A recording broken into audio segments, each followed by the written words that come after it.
sir কওক আপোনাৰ কথাখিনিয়ে মোৰ অন্তৰ চুই গৈছে স্যাৰ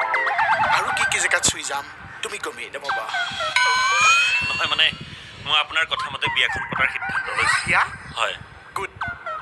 ধুনীয়া উপযুক্ত বয়সত ফাল্টু ডিচিশ্যন এটা লৈছে থেংক ইউ ছ' মাছ কি এওঁ কি পোষ্টত কৰে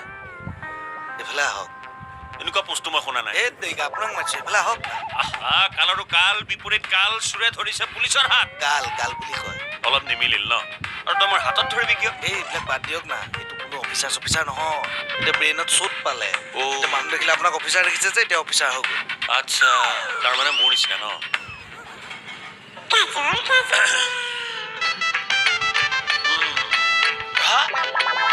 ছাৰ আপুনি তাত পালেগে যে নাই চকীখন এৰি দিলোঁ আচ্ছা ছাৰ মানে বম ৰেচপেক্ট দিয়ে মানুহক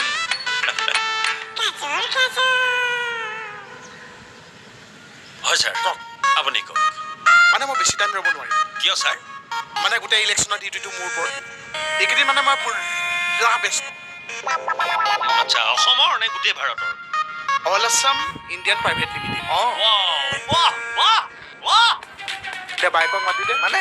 বাবাকে আছে বাইকক মাতি দে নহয় মানে মই আপোনাক প্ৰশংসাহে কৰিছোঁ নাই দুবাৰ ক'লেও হয় ৰেচপেক্ট ছেম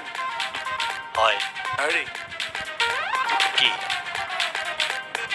কিয়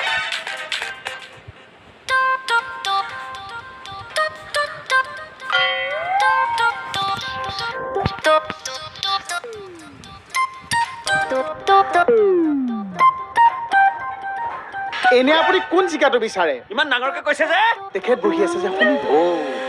কোন জিকিব সেইকাৰণে সৰুকে কৈছে ন কোন জিকাটো বিচাৰে নহয় মানে আপুনি মোৰ মতে জিকাই দিব পাৰিব নেকি নাই আপুনি অফিচাৰ ড্ৰেছ পিনি হোমগাৰ্ড টাইপ কথা কৈ আছে যে এইবিলাক নচলিব এইবাৰ জনসাধাৰণৰ মতে ৰিজাল্ট হ'ব গৈ দিওঁ এতিয়া ক'লৈ যাব ছাৰ ষ্ট্ৰং ৰুম আচ্ছা এইকেইদিন মানে মই পুৰা বেছি আহিছোঁ বেয়া লাগে বহুত সময় থাকিলোঁ নহয় কোনো চাহ একাপ নিদিলে অভদ্ৰ নাই মই চাহেই নাখাওঁ আচ্ছা মিঠাটো বাদ দিছোঁ মই ক'লে যোৱা কথা আছিল ষ্ট্ৰং ৰুম ষ্ট্ৰং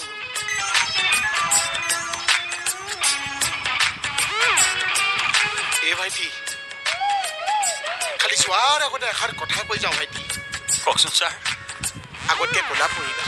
কালাৰটো অলপ গৈছে আহিছোঁ দেখিলে থিয়েটাৰ পালেগে দেখিলে নে